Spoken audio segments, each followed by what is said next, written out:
জুবিনৰ ঘটনাৰ ন্যায় লাগে ৰাইজৰ দৃষ্টিত আৰু বিভিন্ন পুলিচৰ হাতত অহা নথি পত্ৰৰ দৃষ্টিভংগীৰ পৰা শ্যামকানু মহন্ত সিদ্ধাৰ্থ শৰ্মা আৰু কেইবাজনকো আমি বহুত কথা সুধিব লাগিব আইনে আইনৰ ৰাস্তা ল'ব মই আজিৰ এই ফেচবুক লাইভৰ জৰিয়তে শ্যামকানু মহন্ত আৰু সিদ্ধাৰ্থ শৰ্মাক ক'ব বিচাৰো যে আপোনালোকে জনতাৰ ধৈৰ্যৰ সৈতে খেলিবৰ বাবে চেষ্টা নকৰিব 6 অক্টোবৰ তাৰিখে আমি আপোনালোকক অসমত বিচাৰিছো পূজাৰ কেইটামান দিনৰ বাবে আমি আপোনালোকক বিচৰা নাই যে দশমীলৈকে আপোনালোক আহক দশমীৰ পিছতে 6 অক্টোবৰত আমি আপোনালোকক CIDৰ কাৰ্যালয়ত বিচাৰিছো আৰু আপোনালোকে ফেচবুক লাইভ কৰি বা একোখন পত্ৰ লিখি জনতা আৰু আইনৰ পৰা হাৰিব আপোনালোকে নোৱাৰিব আপোনালোকে যদি হসাকৈ আপোনালোক নিৰ্দোষী সাহসেৰে আহক CIDৰ কাৰ্যালয়লৈ আহক আপোনালোকে নিজৰ কথা কওক আৰু যদি আপোনালোকে কথা ক'ব CIDক নুখুজে আদালতৰ ওচৰত গৈ কওক কিন্তু ৰাইজৰ ক্ষোভৰ সৈতে যি ক্ষোভ এতিয়া অগণিত পৰিণত হৈছে ক্ষোভৰ সৈতে আপোনালোকে খেলা নকৰিব মই অসমৰ মুখ্যমন্ত্ৰী হিচাপে আপোনালোকক স্পষ্ট সকিয়নি দিব খুজিছো যে অহা 6 অক্টোবৰৰ তাৰিখৰ দিনা আপোনালোকে নিশ্চিতভাৱে গুৱাহাটীলৈ আহি আপোনালোকে আপোনালোকৰ মন্তব্য আপোনালোকৰ বক্তব্য আগবঢ়াওক আইনে আইনৰ মাজেৰে গতি কৰিব আৰু এটা কথা মই সকলোকে স্পষ্ট কৰি দিব খুজিছো কোভিডৰ সময়তো মই অসমবাসী জনসাধাৰণক এৰা নাছিলো বানপানীৰ সময়তো মই অসমবাসী জনগণক এৰা নাছিলো আৰু জীৱনত এটা দিন আহিছিল যে পিপি কিট পিন্ধিও কোভিডৰ ICUৰ ভিতৰত গৈ জনতাক সেৱা কৰাৰ চেষ্টা কৰিছিল আৰু আজি যেতিয়া অসমৰ জনতাই জুবিনক ন্যায় দিয়াৰ বাবে আন্দোলন কৰিছে তাৰ পৰা মই পৃথক নহয় আৰু সেই কাম মই কৰিবই লাগিব আৰু সেই কাৰণে মই আজি পুনৰ এবাৰ প্ৰতিশ্ৰুতি দিছো যে জুবিনৰ ঘটনাৰ সৈতে জড়িত সকলো কেইগৰাকী ব্যক্তিক আইনৰ সন্মুখলৈ অনাৰ দায়িত্ব অসমৰ মুখ্যমন্ত্ৰী হিচাপে মোৰ আৰু সেই দায়িত্ব মই কৰ্তব্য নিষ্ঠাৰে সৈতে পালন কৰিম দায়বদ্ধতাৰে সৈতে মই পালন কৰিম আগতেও বহু এনেকুৱা ঘটনা হৈছে আসামী কেতিয়াবা দুটা দিন পলাই থাকে কিন্তু আইনৰ হাত বহু দীঘল আইনৰ ধৈৰ্য আছে আৰু আইনে কেনেকৈ আগবাঢ়িব লাগে তাৰ বিষয়ে আইনে জানে আৰু আইনে কাকো ৰেহাই নিদিয়ে অসম পুলিচে বিভিন্ন সময়ত প্ৰমাণ কৰিছে শিশুৰ বলাৎকাৰৰ ঘটনাৰ পৰা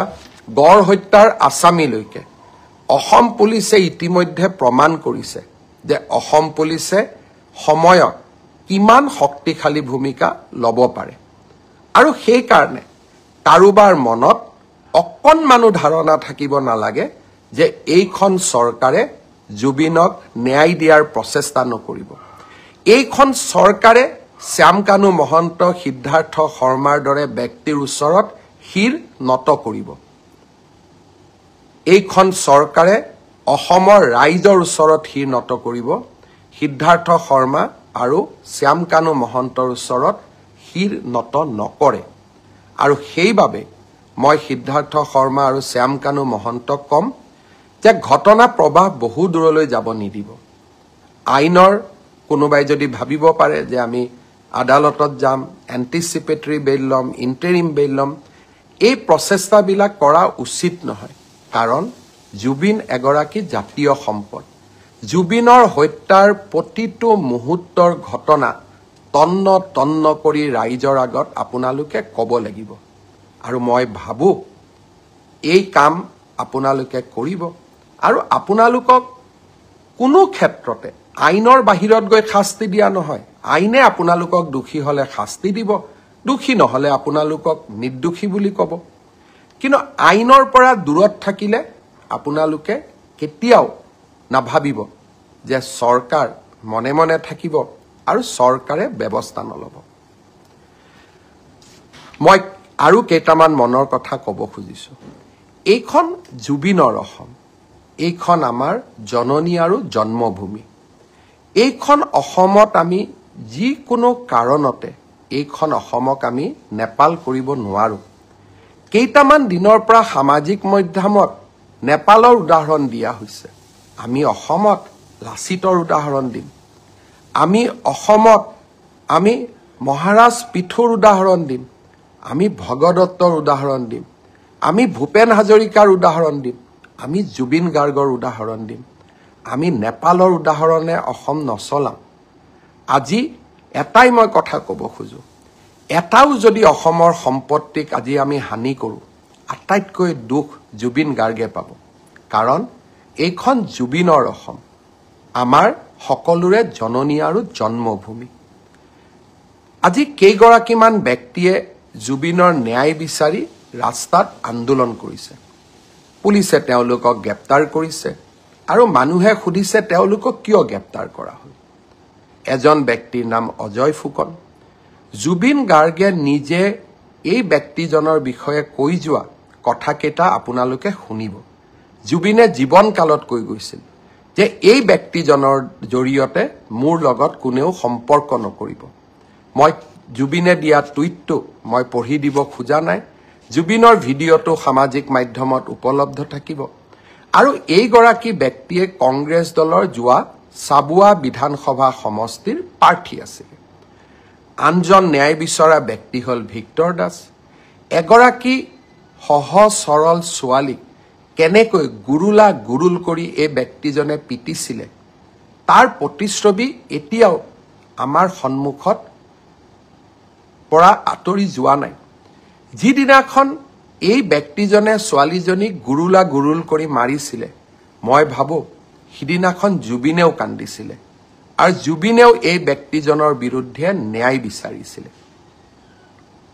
অসমবাসী ৰাইজক মই বিনম্ৰতাৰে সৈতে ক'ব খোজোঁ, জুবিনৰ নামত চৰকাৰ বিৰোধী ৰাজনীতি হ'ব নোৱাৰে। জুবিনৰ নামত আমি অসমখনক নেপাল কৰিব দিব নোৱাৰোঁ। আৰু জুবিনৰ আত্মাক শান্তি দিবৰ বাবে আমি এই অসমখনক সুফলা কৰি আমি নিৰ্মাণ কৰিব লাগিব। এইখন অসমক আমি ভাৰতৰ শ্ৰেষ্ঠতম ৰাজ্য কৰিব লাগিব। সেইবাবে মই সকলোকে কৰজোৰে অনুৰোধ কৰোঁ, নেপাল কৰাৰ প্ৰচেষ্টা নকৰিব। কাৰণ ইয়ে জুবিনৰ আত্মাক আটাইতকৈ কষ্ট দিব। আইনে তাৰ কি ব্যৱস্থা ল'ব পিছৰ কথা। কিন্তু কোনোবাই যদি ভাবে যে হিংসাই কাৰোবাক ন্যায় দিব, মই ভাবোঁ সেয়া কেতিয়াও সম্ভৱ হ'ব নোৱাৰে। আইনে ন্যায় দিব। অসমৰ মুখ্যমন্ত্ৰী হিচাপে মই আপোনালোকক প্ৰতিশ্ৰুতি দিছোঁ। শ্যামকানু মহন্ত, সিদ্ধাৰ্থ শৰ্মা,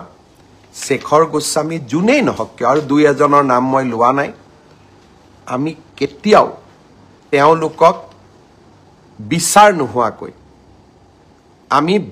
নোহোৱাকৈ তেওঁলোকক সহজে আমাৰ হাতৰ পৰা আমি যাব নিদিওঁ। মাত্ৰ ৰাইজক মই অনুৰোধ কৰিম, আপোনালোকে আইন হাতত নল'ব। পুলিচ আছে আৰু অসম পুলিচে যোৱা 5টা বছৰত কৰি অহা কাম আপোনালোকে দেখিছে। কাজিৰঙাত এটাও গড় হত্যা নোহোৱা হ'ল। শিশুক ঢিঙৰ ঘটনা জানে। আমি কাকো কেতিয়াও এৰি দিয়া নাই। আৰু এতিয়াও মই প্ৰতিশ্ৰুতি দিছোঁ যে জুবিন গাৰ্গৰ প্ৰতিটো পল, প্ৰতিটো ক্ষণৰ শেষ ক্ষণৰ হিচাপ আমি অসমবাসী ৰাইজে পাব লাগিব। ধৈৰ্য আমাৰ থাকিব লাগিব। কাৰণ যদি আমি ধৈৰ্য হেৰুৱাই পেলাওঁ, তেতিয়াহ'লে আমি আমাৰ মানসিক সন্তুলনো হেৰুৱাই পেলাম। আৰু তেতিয়া আমি আমাৰ আকাংক্ষিত লক্ষ্যত উপনীত হ'ব নোৱাৰোঁ।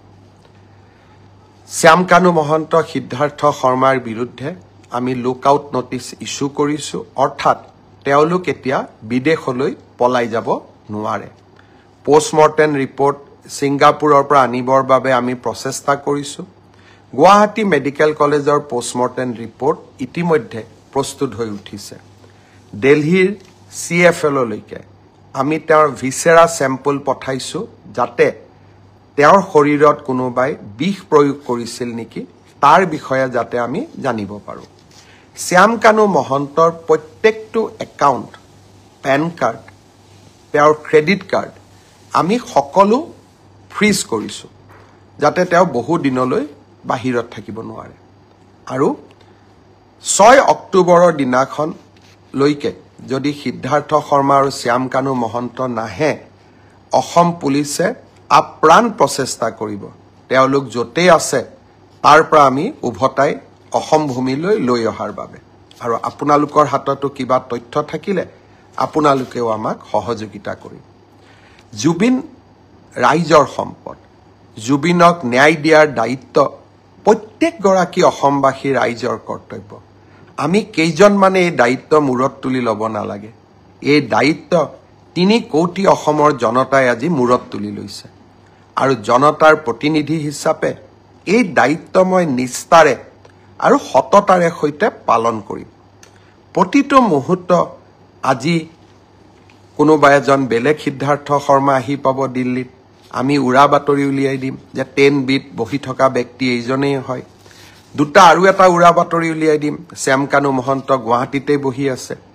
মই ভাবো উৰা বাতৰি আমাৰ মনবোৰ অশান্ত কৰিব এখন জুবিনৰ হকে কাম কৰা নিষ্ঠাৰে কাম কৰিব বিচৰা চৰকাৰ আৰু অসমৰ মুখ্যমন্ত্ৰী আপোনালোকৰ লগত আছে যিদিনাখন মই বিফল হম সিদিনাখন আপোনালোকে মোক শাস্তি দিব কিছুমানে কৈছে যে 26ত ভোট নিদিও